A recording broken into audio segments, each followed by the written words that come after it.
Bonjour à tous. Bonjour à tous. Bienvenue de nouveau sur la chaîne Alchimie d'éveil. Aujourd'hui, nous allons parler des stimulants. Alors, est-ce que vous utilisez les stimulants et les excitants dans votre alimentation? J'en suis sûre que oui.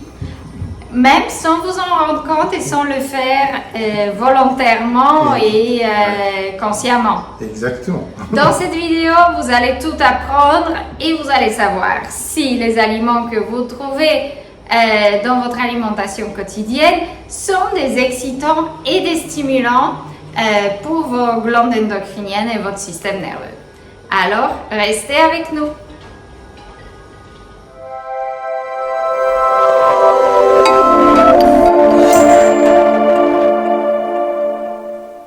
Avec Alchimie d'éveil, Carolina et Abel, nous travaillons avec les personnes passionnées d'alimentation vivante et de nutrition et nous vous donnons toutes les clés nécessaires pour devenir un expert en alimentation creux aujourd'hui vous-même.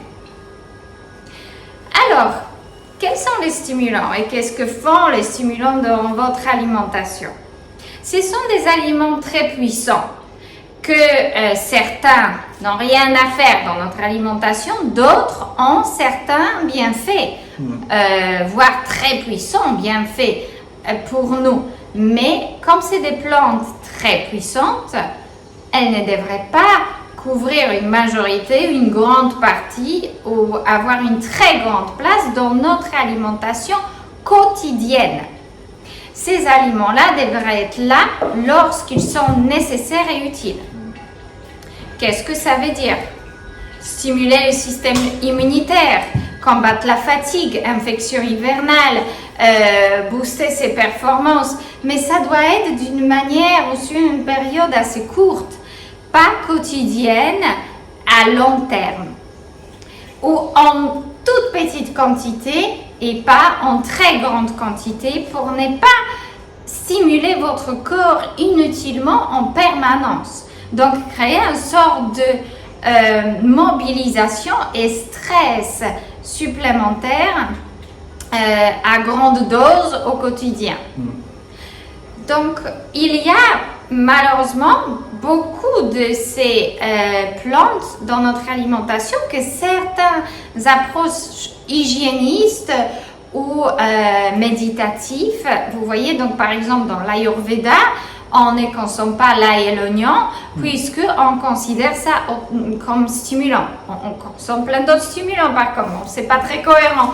Mais vous voyez, il y a une vision des choses dans des cultures qui se rendent compte que certaines plantes utilisées à grande dose quotidiennement peuvent effectivement avoir un effet trop stimulant, overstimulant de nos capacités, que ce soit au niveau du cerveau. Voilà, les choses passent trop vite dans le corps. Et on n'arrive pas à un état de béatitude, vous voyez, de calme et de l'écoute vraiment intérieure de ce qui se passe à l'intérieur de nous. Comment je pourrais expliquer ça encore différemment? Si nous sommes fatigués et nous prenons le café pour compenser les choses, ça ne va pas. Vous voyez, si vous arrêtez de consommer cette chose-là une journée et ça ne va pas, ça vous manque, il y a une dépendance, vous voyez. Et là, nous ne parlons pas des bananes parce que vous l'aimez. Personne ne va pleurer parce qu'aujourd'hui, il n'y a pas de banane, sauf si c'est la seule chose que vous consommez. Bon, moi aussi un peu, mais vous voyez, ce n'est pas un drame s'il y a d'autres fruits, d'accord? Mais pour certaines personnes avec qui aussi j'ai travaillé, s'il n'y a pas l'ail dans la salade, on ne mange pas de la salade, vous voyez? Pas de piment non plus. Voilà. Donc, ou s'il n'y a pas de sel dans quelque chose, où on n'a pas versé des cuillères à soupe de l'eau de Quinton hypertonique, on ne mange pas. Donc, vous voyez, il y a s'il n'y a pas sac, gingembre, des racines dans votre jus, il n'y a aucun intérêt de boire le jus. Du piment. Ou du piment, etc. Voilà, de l'ail par exemple, ou certains du poivre par exemple. Parfois c'est impressionnant de voir les quantités les quantités de toutes ces substances, de tous ces produits qu'on peut mettre dans notre alimentation. Parfois même, il suffit de voir, hein, regardez un peu les gens quand ils sont au restaurant. Ils s'assoient, avant même de commencer à manger, pouf, sel, voilà. Ils n'ont même pas goûté, hein, ils n'ont même pas encore goûté, ils sont déjà en train de mettre la dose de sel. Quelqu'un qui mange du piment tous les jours, à haute dose, parce que on le voit même ici, hein, ici à La Réunion, la quantité de piment que les gens peuvent manger, mais ça génère des soucis à long terme dans votre organisme. Ça vous assèche aussi, tout ce piment. Même tout ce gingembre, ça finit par vous assécher. Même si les gens pensent aujourd'hui que oui, c'est bon, c'est stimulant, c'est ceci. Mais à un moment donné, ça a des répercussions sur votre organisme. Sans aucun doute. Alors, comment percevoir les aliments stimulants et bienfaisants et ceux qui sont peut-être un peu trop puissants à usage quotidien? Pensez bébé. Qu'est-ce qu'on ne donne pas au bébé? Au bébé à moins d'1 an. Donc, ces premiers aliments. Vraiment, notre système est fait comme ça. Et bien sûr, aujourd'hui, l'industrie a fait sorte qu'on a déjà oublié les bases. Hein, mais au bébé, vous ne donnez pas de sel, de gingembre, de l'ail, des oignons. Vous ne donnez pas tous ces aliments-là. Vous n'allez pas donner du piment, vous n'allez pas donner du poivre, vous n'allez pas donner du vinaigre. Vous n'allez pas donner de l'alcool, ni du café, ni du thé. Du thé, hein, dans la famille du thé, bien sûr. Vous allez donner des tisanes, donc des plantes apaisantes. Vous n'allez pas stimuler votre bébé. Et si vous êtes maman ou étiez une maman à un moment donné dans votre vie d'un petit bébé, vous savez très bien ce que ça fait lui donner un stimulant. Ou que vous allaitez et que vous avez consommé des stimulants. Et même si c'est juste du gingembre, hein, à grande dose, le bébé va commencer à être pas bien du tout. Tout passe dans votre lait, d'accord? Donc, il faut penser que notre corps, c'est comme un bébé. Hein. C'est pas parce qu'on a grandi et qu'on a une réaction beaucoup plus retardée aux choses. Hein, donc, on est plus réactif comme un tout petit bébé qui ressent tout et qui réagit tout de suite, que ça ne fait pas l'effet sur notre corps. Vous n'allez pas donner du cacao. Le cacao est un très très fort stimulant pour le système endocrinien, nerveux et intestinal. Il irrite, malgré tous les bienfaits nutritionnels qu'il puisse contenir. Remplacé par la caroube. La caroube peut être donnée au bébé. Le jus de céleri peut être donné au bébé. Le jus avec du gingembre ne peut pas être donné au bébé. Je ne parle pas que gingembre est mauvais. Gingembre est une plante extraordinaire que j'admire. Là, il y a tout le reste, hein, voilà. Exactement. Mais c'est à une petite dose. Là, nous allons utiliser chez le bébé, frotter sur les pieds puisqu'il est trop puissant par le tube digestif en cas d'infection. Donc, ça veut dire quand on a besoin, lorsqu'on a besoin d'utiliser les antibiotiques. Alors, qu'est-ce que ça fait d'enlever tous ces stimulants de notre alimentation? On s'apaise, on commence à percevoir nos erreurs alimentaires et qu'est-ce qu'on a compensé exactement par ces stimulants-là. Donc, par exemple, ne pas manger assez, manger dans les horaires beaucoup trop décalés. Donc, ça veut dire que faire un jeûne intermittent plus long que 14 heures, par exemple, donc aller jusqu'à 16-20 heures, vous trouvez ça toujours très bénéfique pour vous. La plupart des gens trouvent bénéfique. Mais observez, les stimulants vont commencer à apparaître dans votre alimentation très vite parce que ce n'est pas physiologique pour notre corps et le fonctionnement de notre corps. Un autre élément très important aussi, c'est le stress. Donc, le stress dans notre vie est un stimulant en soi. Et pour le combattre, nous n'avons pas du tout besoin, ou combattre plutôt ces mauvais effets sur notre organisme, nous n'avons absolument pas besoin de stimulants en plus. Mais c'est comme ça qu'on réagit. Donc, soit en stimulant en plus, soit en introduisant beaucoup plus de graisse et beaucoup plus de cuit.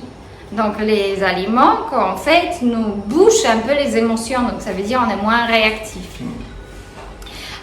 Donc aujourd'hui, je souhaitais attirer votre attention sur les stimulants, expérimenter avec et peut-être observer, faire le tour de vos placards et de votre frigo et regarder ce que vous pourriez éventuellement enlever. Petit exercice à faire. Ça, c'est vrai. Alors, ce que je voulais juste rajouter, c'est que pourquoi aujourd'hui vous consommez des stimulants? Pourquoi est-ce qu'aujourd'hui vous mangez ces plantes à outrance, on va dire en quantité importante dans votre alimentation aujourd'hui? Ça veut dire que quelque part, il y a une faiblesse, peut-être au niveau de vos organes, il y a peut-être une faiblesse au niveau de votre système digestif, il y a peut-être une faiblesse au niveau, vous avez peut-être une faiblesse de manière, on va dire, générale dans votre vie ou dans votre organisme. Parce que les gens vont dire, bah oui, mais ça me fait du bien.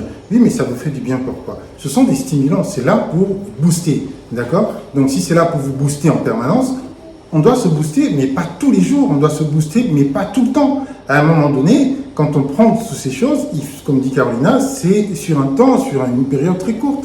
Parce qu'on a besoin, peut-être, oui, de se stimuler, c'est normal. Parce qu'on a peut-être besoin d'un coup de boost, c'est normal. Mais quand c'est tout le temps, ça veut dire qu'il y a quelque chose qui ne va pas. Oui, si vous prenez ces choses tout le temps dans votre alimentation, ça veut dire qu'en vous, il y a une grosse faiblesse qui est là.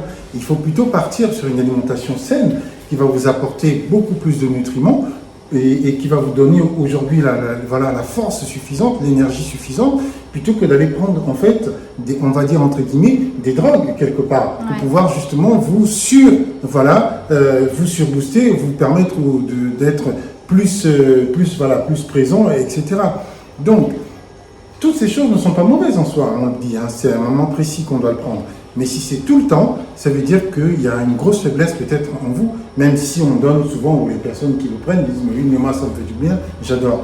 Mais vous adorez pourquoi? Si vous avez besoin de ça, eh ben, ça veut dire qu'il y a quelque chose qui ne va pas en vous. Vous pouvez dire que vous êtes en forme aujourd'hui, peut-être que tout se passe bien dans votre vie, mais si vous prenez ça, ça veut dire qu'il y a peut-être une grande faiblesse intérieure. Et ça, c'est très important. Il faut regarder les choses sous différents aspects. Il ne suffit pas seulement de dire « oui, mais moi je prends, je supporte et j'adore ça ». Bah oui, si vous prenez ça, ça veut dire qu'il y a quelque chose qui coince en vous. Et il faut descendre là-dedans, il faut regarder simplement, c'est tout. Parfois, c'est juste la façon de vous alimenter ou la séquence d'aliments, des repas dans votre alimentation beaucoup trop espacée et vous avez besoin de compenser en fait, d'avoir des stimulants tout simplement parce qu'en fait votre corps il faut qu'il tire sur quelque chose. Alors si ces informations vous les trouvez utiles, n'hésitez pas à partager, n'hésitez pas à liker, n'hésitez pas à vous donner vos expériences. Essayez avec, essayez sans, regardez ce qui se passe. Il y aura, comme pour tous les drogues, un instant d'inconfort au moment que vous les enlevez, c'est normal. Et peut-être que vous aurez du mal à arrêter. Par exemple, aujourd'hui, les gens avec du café et plein de choses dans la vie. Même voilà. Les piments et gingembre à haute dose, bien sûr, je dis à haute dose, est très difficile à arrêter pour certaines personnes, comme le chocolat. Alors voilà, si ces informations vous intéressent ou vous voudriez aller plus loin, n'hésitez pas à explorer notre formation en alimentation vivante pour les passionnés d'alimentation et de nutrition crue qui souhaitent changer le monde et transmettre les vraies informations et aider le plus grand monde. Alors, et moi avant de terminer, juste une petite parenthèse par rapport à ce que tu as dit tout à l'heure. Tu as dit, prenez l'exemple du bébé. Tu as parlé du bébé, tu as parlé de l'organisme bébé, tu as parlé de ce que l'on donne au bébé. Mais les gens, je sais, vont dire, oui, mais nous ne sommes pas de bébé, je ne suis pas un bébé. Mais alors la question est, certains parmi vous, pourquoi est-ce que vous prenez du lait aujourd'hui dans votre alimentation? Pourquoi est-ce que vous mangez du lait? Pourquoi est-ce que vous buvez du lait? Pourquoi est-ce que vous mangez du fromage aujourd'hui? Si, entre guillemets, vous n'êtes pas des enfants. Oui, le fromage, c'est du lait. Et du lait, c'est destiné aux petits-enfants. Donc, si vous en mangez aujourd'hui... Mais pas de lait de vache. Si vous en mangez aujourd'hui, de quelque manière que ce soit, ça veut dire que, oui, on est un petit enfant, ou un petit bébé, ou un petit garçon, ou une petite fille. Donc, vous ne pouvez pas dire derrière, oui, mais je ne suis pas un bébé, quand on vous donne ces informations-là, et venir dire derrière, mais je ne suis pas un bébé, je mange pas comme ça, ou voilà. Non, mais si vous mangez du lait, Et c'est une petite en parenthèse par rapport à la vidéo qui viendra la prochaine fois, parce que nous allons parler du lait. Je vais vous parler du lait et de ses conséquences dans notre vie, mais pas au niveau, on va dire, diététique, mais de manière un peu plus subtile. Vous allez comprendre. Donc, si vous mangez du fromage aujourd'hui, si vous buvez du lait ou si vous mangez des préparations avec du lait aujourd'hui, ça veut dire que vous êtes un petit enfant. Voilà. Donc, attention simplement à votre organisme. Il faut juste faire attention. Voilà. À très bientôt. N'hésitez pas à liker et n'hésitez pas à vous inscrire sur notre chaîne. À très bientôt.